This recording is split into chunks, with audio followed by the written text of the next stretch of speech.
E aí, gente, tudo bem? Como vocês têm passado? Espero que estejam todos bem. Hoje a gente dá uma pausa na história do Brasil e a gente volta a falar de história geral, né? Hoje a gente vai falar em um dos assuntos que a galera mais gosta de estudar, né? Que é a Segunda Guerra Mundial. E a gente vai falar um pouquinho sobre é, os antecedentes, o desenrolar do conflito. E na próxima aula a gente fala sobre o fim do conflito, né? A gente vai falar sobre os tratados de paz, sobre os acordos, né? E sobre a emergência do período chamado de Guerra Fria. Tudo bem?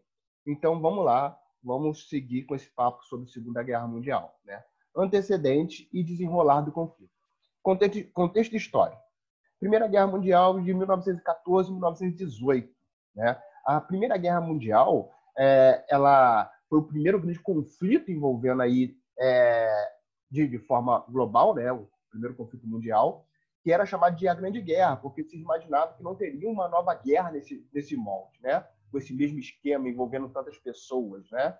Então, o que aconteceu? Foi criado lá a Liga das Nações, a gente já falou dela na aula de Primeira Guerra Mundial, e ela tinha o objetivo de evitar que novos conflitos desse porte surgissem, né? Ou acontecessem. Beleza até aqui? Mas o que acontece? Ocorre um novo conflito que a gente chama de Segunda Guerra Mundial. A gente pode entender como se fosse uma continuação da primeira. Por quê? Assuntos inacabados, assuntos que foram é, de maneira assuntos que não foram bem resolvidos ali na Primeira Guerra Mundial e também a imposição dos tratados, né, sobretudo o Tratado de Versalhes na Alemanha, no final da Primeira Guerra Mundial, pode ser considerado um ponto de partida para a Segunda. Né? Então a gente tem, tanto que a gente fala, tem a Primeira Guerra, período entre guerras e a Segunda Guerra. Beleza? E nesse período entre guerras, a gente viu que aconteceu um monte de coisa. A gente viu a crise do capitalismo, a crise de 29, a ascensão do fascismo, a ascensão do nazismo, a desconfiança do sistema liberal, né? A Revolução Russa de 17. Então, o mundo está assim, em grande mudança nesse período entre guerras. Beleza? Então, a gente precisa tentar relembrar um pouquinho desse contexto histórico para a gente conseguir chegar, de fato, na Segunda Guerra Mundial. Né? Então, a gente começa relembrando a Primeira Guerra Mundial de 1914 a 1918, beleza? Crítica ao modelo ao capitalista e ao imperialismo. O imperialismo pode ser considerado um dos motivos que vai levar à Primeira Guerra Mundial. E a crise do modelo capitalista está entrelaçada ali com o que vai acontecer na crise de 29. Né? Por quê? A Europa quebrada vai precisar pagar as suas dívidas lá para os Estados Unidos, que passou a ser o maior credor do mundo na década de 20. Né? Então, a gente tem aí um desarranjo econômico novamente na Europa. Beleza? A emergência do socialismo soviético, a Revolução de 17. Lembrando, a gente tem a Revolução de Fevereiro e a Revolução de Outubro dos bolcheviques, que de fato é uma revolução socialista. Então a gente vai ter a emergência do socialismo soviético, o único país aí que não vai estar de fato, né, do mundo ocidental, de fato ligado à crise de 29, ela não vai ser sentida com tanta força lá na União Soviética, porque a economia já era planificada. Então a gente tem um cenário de crise, e nesse cenário de crise, as ideias socialistas passam a ganhar força. As ideias socialistas de uma sociedade mais igual, né, de distribuição de terras, né, de um controle estatal da economia, né, de investimentos através do Estado, começa a ganhar força numa sociedade que vê o capitalismo então em crise. Beleza? Tranquilo até aqui? Ineficiência da Liga das Nações, a gente já falou, ela tinha o objetivo de evitar que novos conflitos ocorressem, mas a Liga das Nações ela já começa fadada ao fracasso. Por quê?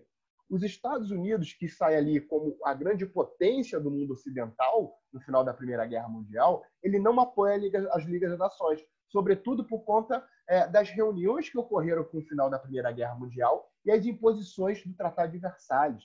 Os Estados Unidos enxergou ali na Liga das Nações e no Tratado de Versalhes uma forra, digamos assim, né, dos países europeus contra a Alemanha. A França estava se vingando, né? A gente vê ali uma série de imposições, a perda de território, a humilhação da Alemanha com o Tratado de Versalhes, que vai colocar a culpa de toda a Primeira Guerra Mundial nas costas da Alemanha, né? Então, a Liga das Nações ela surge com um modelo ineficiente, porque a gente vai ver que Hitler, quando ele ascende a Alemanha na década de 30, ele começa a desrespeitar os termos de tratados da Liga das Nações e os países europeus eles fingem que não estão vendo, né? Aí eles começam a falar da política de apaziguamento, que a gente vai falar quando a gente estiver falando basicamente sobre o período anterior à guerra, né? Ali, os segundos finais, os segundos que antecedem a guerra. A crise de 29, né, que é a crise do capitalismo, que vai ser global, vai atingir basicamente todo o mundo ocidental, né, que causa uma falência do liberalismo, tanto do liberalismo econômico, né, que pregava a não intervenção do Estado na economia, quanto do liberalismo político, né? A democracia liberal, que os Estados Unidos se baseia, e basicamente boa parte do mundo ocidental, começa a ser questionada. Por quê? O liberalismo gerou crise. Uma solução para a crise seria a revolução socialista, mas a gente tem as elites com medo do socialismo. Então, os regimes totalitários nazi-fascista surgem como uma alternativa ao socialismo e uma alternativa ao liberalismo econômico, beleza? A falência do liberalismo vai estimular o surgimento de regimes totalitários. Aí a gente já falou da Itália, já falamos de Portugal, da Espanha, da Alemanha, beleza? Escalada da guerra. Em 1925, a Itália transforma a Albânia em protetorado. A gente vai ver aí que uma das características desses regimes totalitários, na verdade nós já vimos isso, é a expansão territorial. Lá no Mein Kampf, no livro de Hitler, tem o espaço vital, o espaço necessário para a civilização germânica, os arianos, se desenvolveram de maneira plena. Mesmo que isso eles tenham que dominar outros territórios e subjugar outros povos. A gente vai ver aí, primeiro, a Itália se expandindo, que é uma das características do regime fascista, o militarismo, a guerra, o conflito.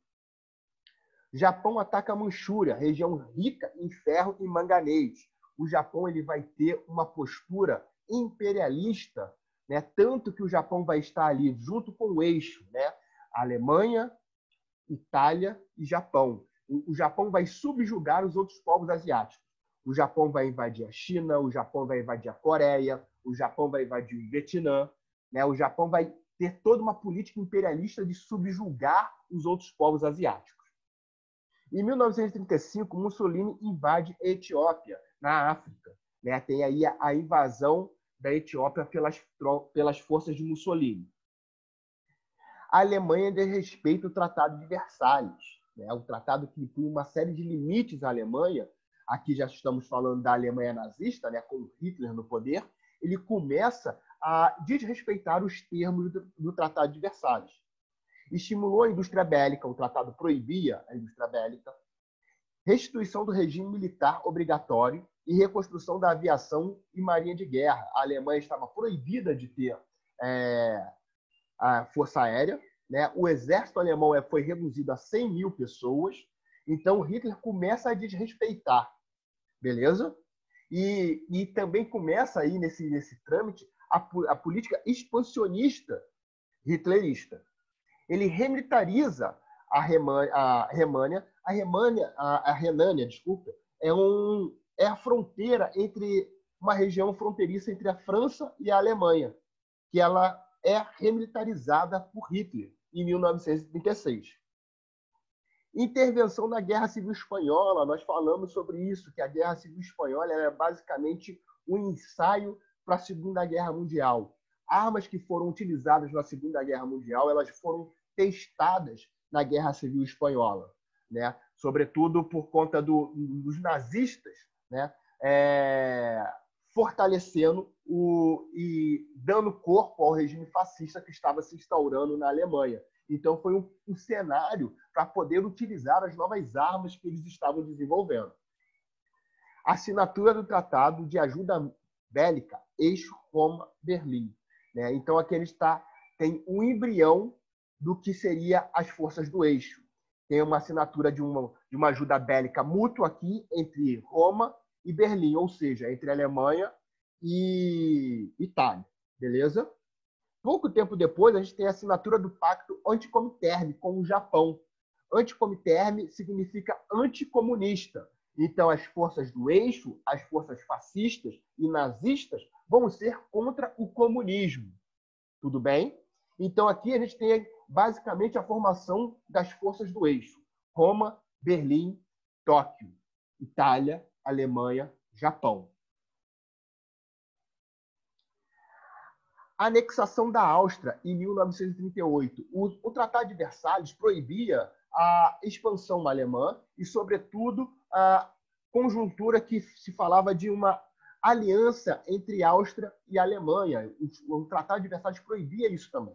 Hitler ele invade a Áustria alegando o seguinte, que a maior parte da população austríaca era de origem germânica, ou seja, a mesma origem do povo alemão.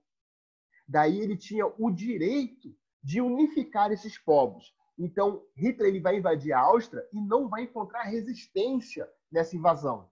Ele vai conseguir dominar a Áustria e sem praticamente nenhuma resistência. Aí a gente começa a falar da política de apaziguamento, que eu falei há pouco para vocês. Né? Foi uma política estabelecida aí pelos países da Europa, né? Inglaterra e França, basicamente, que eles fingiam que não viam as atitudes de Hitler. Eles fingiam que não viam Hitler anexando a Áustria, eles fingiam que não viam o interesse do Hitler em anexar parte da Tchecoslováquia, né? E a parte do interesse nazista de anexar a Polônia. Então, as grandes potências europeias ali, França e Inglaterra, elas estavam fingindo que não viam isso justamente para evitar um conflito. Eles estavam fazendo ao máximo para não encarar um novo conflito com a Alemanha. Beleza? Ocupação da Tchecoslováquia. Né? Hitler ele fala que a região dos Sudetos, né, a região dos Sudetos que fica ali na Tchecoslováquia, ela tem a maioria germânica. Então, esse povo germânico estava sob domínio de um povo que não era germânico. Daí Hitler ele invade a região dos Sudetos, né, uma pequena região dentro da Tchecoslováquia. Tranquilo? E, secretamente, ele faz uma assinatura de um pacto de não agressão. Aqui está escrito pacto, tá, gente? Mas é pacto. Desculpa, aqui está faltando um C. Né? De não agressão com a União Soviética. É o pacto Molotov-Ribbentrop. Que significa o seguinte, em caso de eclosão de algum conflito, Hitler ele não atacaria a União Soviética. Né? Porque lembra lá que na Primeira Guerra Mundial, as forças alemãs foram divididas em duas frentes de batalha, a frente ocidental e a frente oriental. Aqui ele vai garantir que a frente oriental, caso ocorra, né, eles não vão entrar em conflito, beleza? Então é um pacto de não agressão entre a Alemanha e a União Soviética. E nesse pacto também estava acordado a divisão da Polônia. Hitler tinha interesse em invadir a Polônia, o chamado corredor polonês, para ter uma saída para o mar, né, no norte da Polônia. Então aí a gente tem, a Rússia também tinha um interesse na Polônia. Então se tem um acordo de não agressão e da divisão do território polonês. A Polônia, percebendo que seria o próximo alvo de Hitler, ela pede ajuda, né, para os países, para a França e para a Inglaterra, demonstrando ali um medo, né, da invasão nazista. Então, a Inglaterra e a França dão um ultimato às forças nazistas, ao chanceler, né, ao Hitler, falando que ele não poderia invadir a Polônia. Hitler desconsidera essa ameaça e invade a Polônia. A partir do momento que ele invade a Polônia, em 1939, a gente tem o início da Segunda Guerra Mundial. né? Então, a partir do momento que Hitler invade a Polônia, eclode a Segunda Guerra Mundial, o segundo grande conflito envolvendo aí todos os países, né? Então, assim, todos os países meio difícil, mas falando todos os continentes, tudo bem? Cronologia da guerra, de 39 a 42, o avanço nazista. A gente consegue dividir a guerra em determinados pontos, né? A gente tem no primeiro momento, um grande avanço das forças nazistas. Depois a gente tem o equilíbrio das forças e, por fim, a derrota dos nazistas. Então, a gente tem livros que dividem o grande conflito aí em dois momentos e tem outros materiais que dividem em três momentos. Tudo bem? Vamos falar, então, sobre o avanço das forças nazistas, né? Consecutivas vitórias do eixo, Alemanha, Itália e Japão. As forças do eixo, sobretudo as forças nazistas, elas vão utilizar uma tática de guerra que, então, era diferenciada, né? A chamada Blitzkrieg, que significa guerra relâmpago, né? Consistia basicamente em grandes bombardeios pela Força Aérea Alemã, né? Bombardeava-se um território. A partir do momento que esse território foi todo bombardeado, viam-se os tanques passando pelos territórios já destruídos e acabando com o que estava ali sobre, né, o que restou. E, por fim, vinham as tropas, né, os homens em si. Então, eram ataques muito rápidos e destrutivos. E isso fez com que as tropas nazistas avançassem de maneira absurda no primeiro momento na Segunda Guerra Mundial, né? A chamada Blitzkrieg, essa estratégia, né? A Blitzkrieg, que já falamos sobre essa estratégia, com ela Hitler conseguiu ocupar a Bélgica, a Holanda, a Noruega, a Finlândia, né? Pontos estratégicos. A Noruega, por exemplo, é rica em ferro. Então, esse minério ele vai ser fundamental para a indústria bélica da Alemanha. Então, Hitler ele vai avançar sobre áreas que eram consideradas estratégicas para o domínio alemão, né? A partir do momento, então, que ele consegue invadir esses territórios, ele vai e invade a França, né? A França ela resiste no momento, mas rapidamente ela é derrotada pelas forças nazistas. Só que a França, a gente tem um caso particular. A gente vai ter o norte da França sendo governado diretamente por Berlim, né, ocupado diretamente pelos alemães, e o sul da França vai ser estabelecido um governo colaboracionista, né, um governo que colabora com as forças nazistas, que é a chamada República de Vichy. Né? Então, a França vai ter o norte subordinado diretamente a Berlim e o sul um governo que colabora com o nazismo. Beleza? O norte da África vai ser deslocado ali para o norte da África, chamada Afrika Korps, né? São tropas nazistas que vão dominar o norte da África, sobretudo o canal de Suez, no Egito, que é um ponto estratégico, porque liga o mar Mediterrâneo ao mar Índico, ou seja, encurtando o tempo de viagem, né? Do Mediterrâneo eu consigo chegar rapidamente ali nas proximidades da Ásia, sem precisar contornar a África, né? Eu corto o caminho pelo canal de Suez, do Egito. A União Soviética e Pearl Harbor, né? A gente falou sobre o Tratado de Não Agressão entre a Alemanha e a União Soviética. A partir do momento que Hitler consegue consolidar o lado ocidental do conflito, que ele vai ter um grande domínio do território ocidental, ele agora pode voltar suas forças para o lado ocidental, precisamente a União Soviética. Então, aquele tratado ele deixa de vigorar e Hitler entra em ação com a Operação Barbarossa, né, que é a invasão da União Soviética.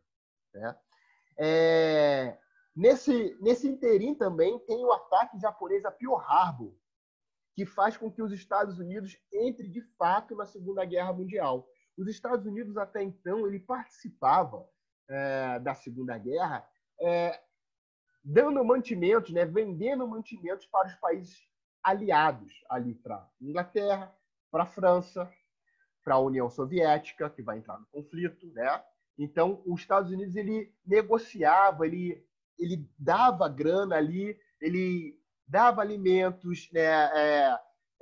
Vendia armas, enfim, para esses países que pertenciam aos aliados, beleza?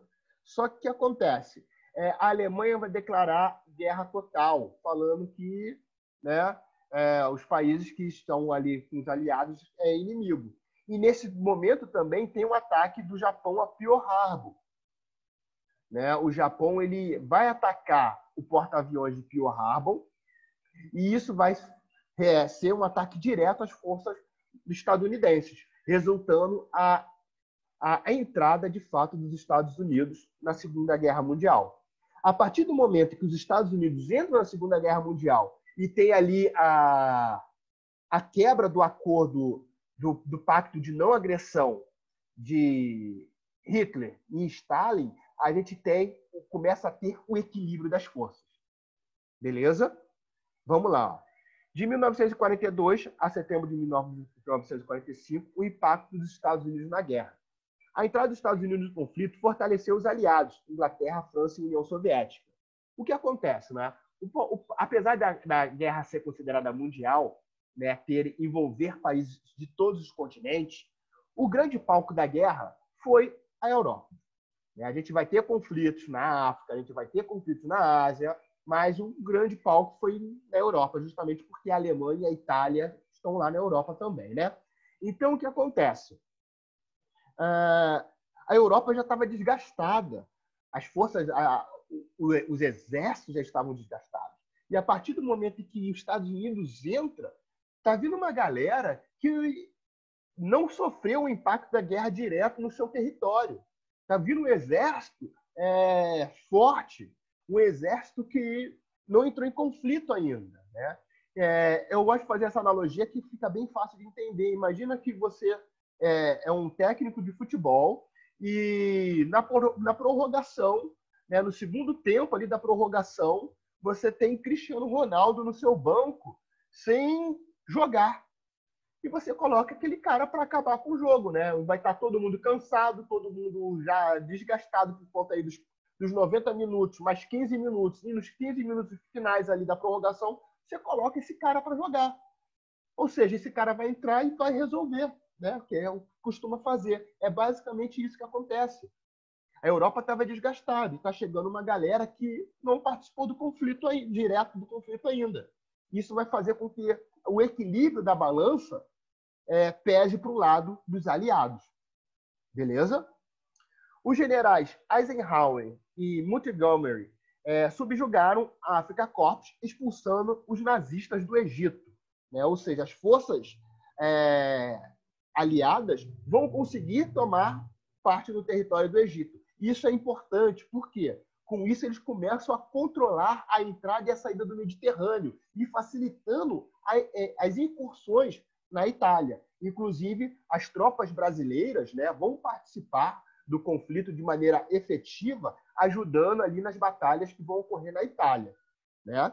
E isso aqui fica bem nítido quando a gente voltar a falar sobre Getúlio Vargas, vai ficar bem nítido a contradição do governo getulista, porque a gente vai ver que o governo getulista, né, o governo de Getúlio, vai ter um regime político muito semelhante ao fascismo italiano, e ele vai estar aqui na Europa lutando contra o fascismo italiano.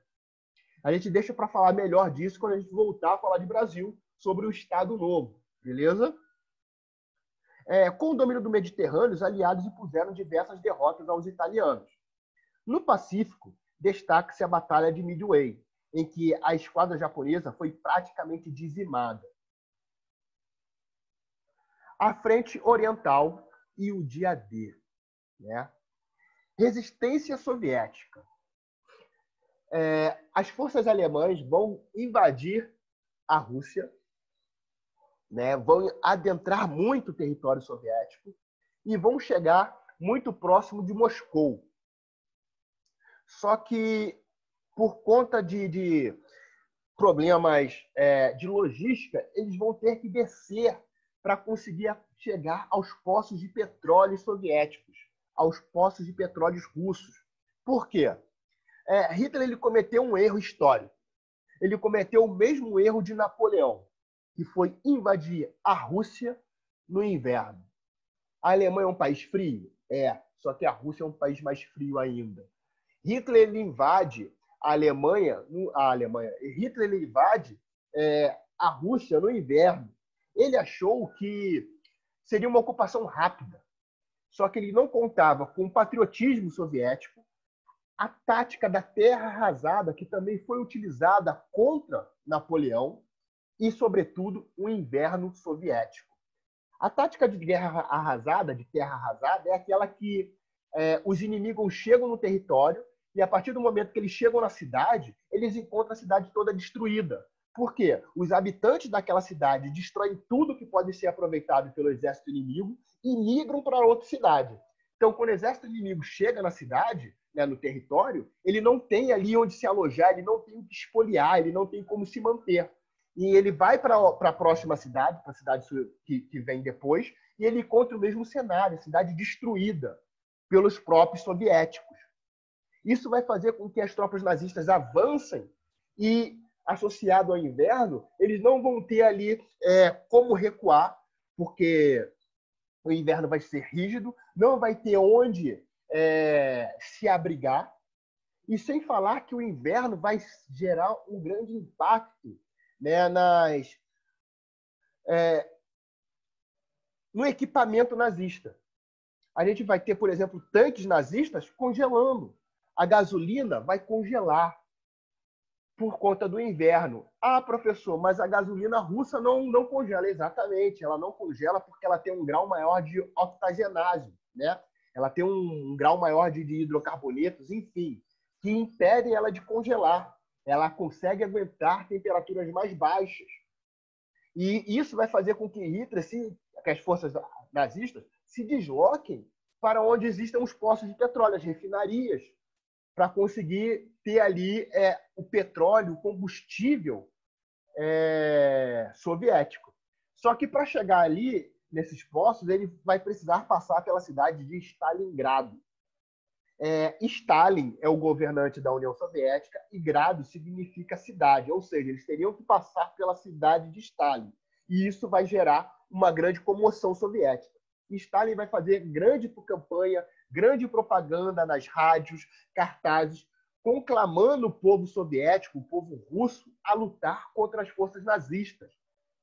A campanha vai ser de tal sucesso que a primeira grande derrota do exército nazista vai acontecer em Stalingrado.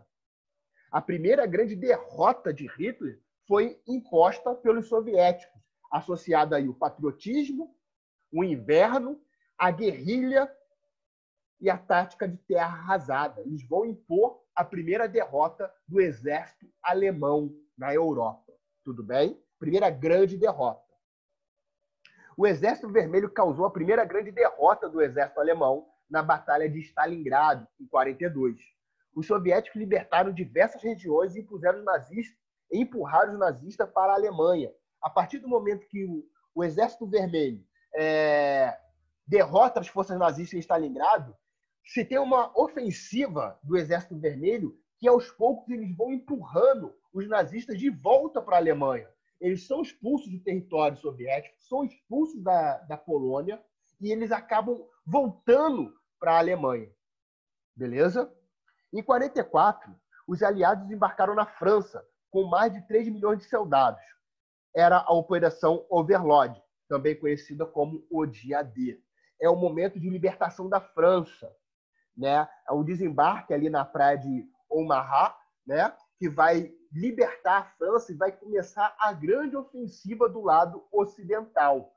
Então, a gente vai ver as forças nazistas sendo empurradas na frente oriental pelos soviéticos e na frente ocidental pelas forças inglesas e americanas. Beleza? Nesse contexto, Mussolini ele percebe ali que era questão de tempo até ele ser derrotado, então ele tenta fugir da Itália. Então ele vai para o norte da Itália para conseguir fugir, Só que no norte da Itália se tinha a guerrilha, né, dos partigiani, que era uma galera antifascista que lutava em forma de guerrilha. E a partir do momento que Mussolini vai para o norte da Itália, quando ele estava quase atravessando a fronteira, ele é reconhecido, ele e sua esposa. Né? Eles são capturados pelos partigiani e são mortos e expostos em praça pública. Né? Mussolini vai ser esquartejado e espalhado por toda a Itália. Beleza? E no ano de 1945, os soviéticos cercam Berlim. Ou seja, os soviéticos, o Exército Vermelho, vai ser a grande força, a primeira grande força a adentrar o território alemão e a cercar Hitler no seu território. A partir do momento que o exército soviético chega em Berlim, Hitler comete suicídio, para não acontecer a mesma coisa que aconteceu com Mussolini na Itália. Tudo bem? Beleza. Mussolini foi morto, Hitler se suicidou, mas a guerra ainda continuava no Japão, na Ásia. Né? Obviamente, o Japão não teria força suficiente para aguentar mais algum tempo de guerra. Né? O Japão não teria forças para aguentar a investida dos aliados. Né? Os Estados Unidos vai utilizar pela primeira vez na história um ataque nuclear, né? São as bombas atômicas aí de Hiroshima e Nagasaki, que é uma força desproporcional. Né? O Japão ele não conseguiria durar durante muito tempo no conflito. Existem algumas explicações para o ataque nuclear dos Estados Unidos. A primeira que a gente vai abordar aqui é a questão da revanche, o ataque de Pearl Harbor. Os Estados Unidos estavam se vingando pelo que aconteceu em Pearl Harbor.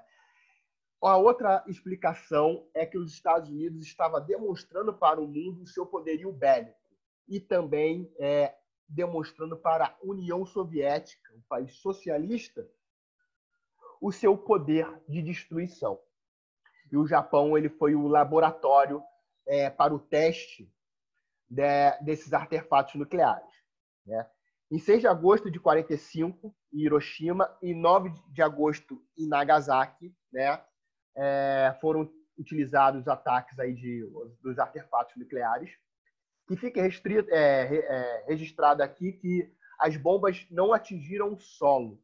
Elas explodiram antes de atingir o solo, e a onda de calor, né, ela derreteu telhas, ela pulverizou diversas pessoas. Né? Se vocês digitarem aí no Google sombras de Nagasaki, vocês veem as sombras que dessas pessoas nas paredes.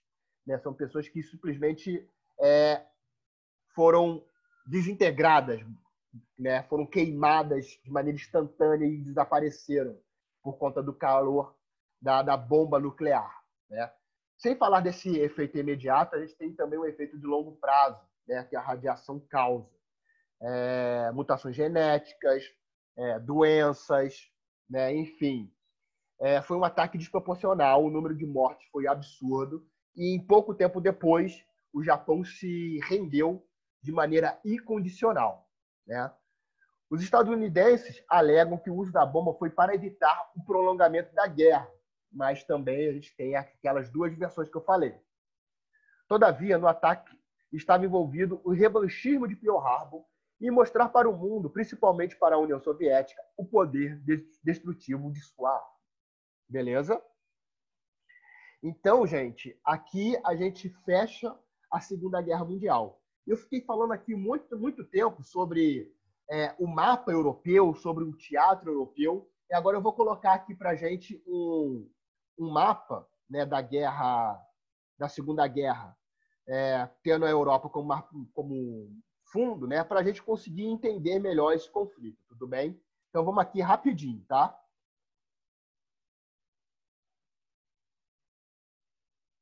Um minutinho só.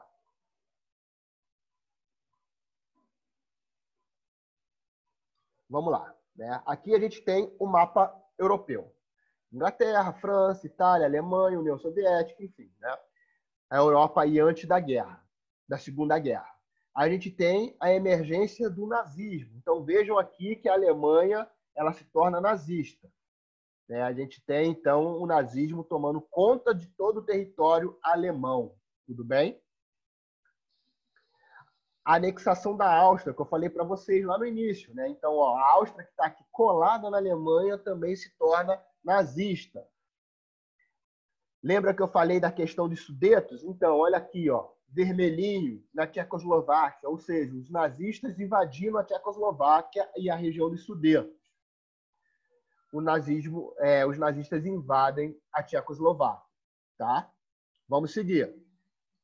Olha lá que a gente falou, ó, anexação da Albânia pela Itália. A Albânia está aqui, ó, colada na Itália, beleza? Vamos lá. Aqui, ó, invasão da Polônia, o acordo de não agressão entre os nazistas e a União Soviética. Eu falei que Hitler queria o corredor polonês. O corredor polonês é esse daqui, ó, que tem uma saída para um mar Báltico, né? Aqui é uma região de intenso comércio, uma região estratégica. Então, Hitler queria esse corredor polonês. Aí aqui a gente tem a anexação de outros países, né? Vejam aqui, ó, as tropas nazistas, elas se concentram no lado ocidental. Essa linha aqui, azul, é chamada linha Maginot. Os franceses acreditavam que a linha Maginot, utilizada lá na Primeira Guerra Mundial, ela fosse suficiente para conseguir conter o avanço das tropas nazistas, né? Mas as armas mudaram, o jeito do conflito mudou. A gente não está mais falando de trincheira, né? A gente não está falando mais do esquema utilizado na Primeira Guerra Mundial. A guerra se tornou mais dinâmica. Então, obviamente, a linha Maginot ela não vai funcionar. A gente tem aqui, ó, que eu falei para vocês, Dinamarca, né? Noruega sendo invadida.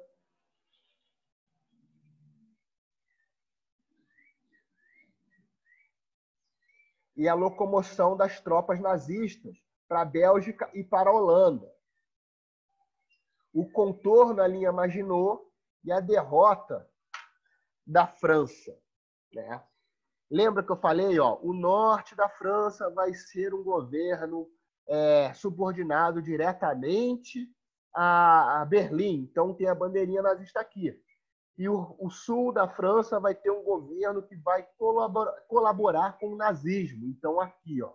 E vejam que o território ocupado pelas colônias francesas no norte da África também muda de cor, beleza? Então vejam como as forças alemãs, né, como o nazismo, ele tomou basicamente conta de toda a Europa. É um grande avanço nas forças nazistas, né? Aí a gente tem aí a tentativa de invasão da Inglaterra, que é dificultada pelo fato da Inglaterra ser uma ilha, né? Conflito ali na região da Grécia, o avanço das tropas pela Iugoslávia e pela Grécia, a tomada da ilha de Creta. E a partir do momento, ó, em que todo o lado ocidental está consolidado, as tropas nazistas podem voltar-se para o lado oriental, precisamente para a União Soviética. Então, a gente tem ali as tropas e a invasão de Hitler à União Soviética. E vejam que as tropas nazistas chegam a poucos quilômetros de Moscou, né? Ó, aqui a cidade de Leningrado, a cidade de Stalingrado é um pouco mais abaixo, né? Kiev, né, a atual Ucrânia, e aqui a gente tem a cidade de Moscou. Então vejam como que o mapa europeu fica vermelho, né? Vermelho aí representando a bandeira do nazismo, tudo bem? Aí, ó, o que eu falei que a gente falou, ó, vejam que os Estados Unidos já está aqui no conflito e aqui são as batalhas contra a Afrika Korps, né? A derrota, né, dos nazistas no norte do continente africano. Ah, professor, mas Portugal e Espanha não participam, e a Suíça também não. A Suíça é um país neutro, né? Espanha tem um governo fascista, e Portugal também tem um governo fascista. A gente já tinha falado sobre isso, né, quando a gente falou da ascensão do fascismo, tudo bem? E agora a gente começa a ver, né, a França foi totalmente tomada pelas forças nazistas, e agora a gente vê um intenso conflito entre nazistas e as forças aliadas, né? E aos poucos a gente vai ver, a gente está vendo aqui o equilíbrio das forças, e aos poucos a gente vai ver as forças nazistas sendo empurradas de volta para o território alemão. Lembra que eu falei que era importante tomar o Mediterrâneo? Olha, a partir do momento em que as forças aliadas tomam o Mediterrâneo, eles começam a fazer uma série de investidas na Itália e começam a libertar a Itália das forças fascistas de Mussolini.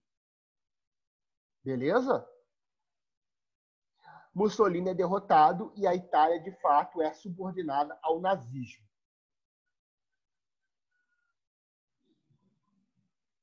Tranquilo? E, ó, vejam aqui agora na questão da União Soviética o avanço que as forças do Exército Vermelho vão empreender diante ali ao Exército Nazista. Olha só o Exército Vermelho libertando o território. Tá? Vamos lá.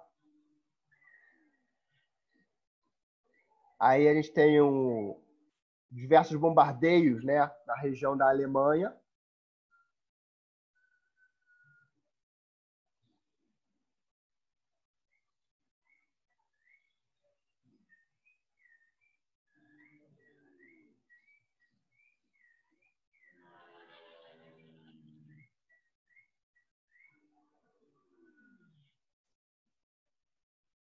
E o avanço do Exército Vermelho sobre a Polônia, o avanço das forças aliadas no território da Itália.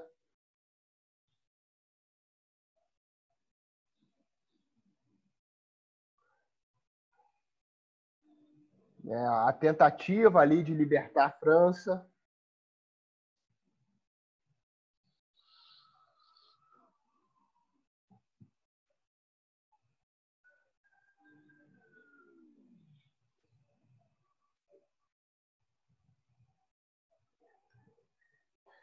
Aqui, ó, a liberdade da França, o dia D, né? Que a gente falou. E aos poucos o exército nazista vai sendo empurrado para dentro do seu território pelas forças dos aliados.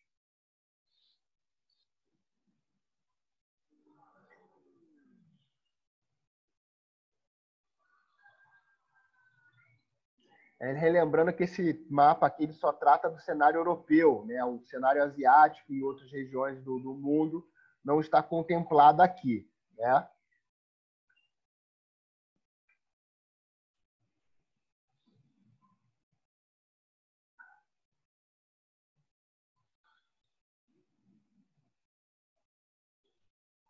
Ó, aqui, ó, a cidade de Berlim está bem aqui em cima, tá? Berlim. Vejam que as tropas nazistas estão praticamente já dentro da própria Alemanha.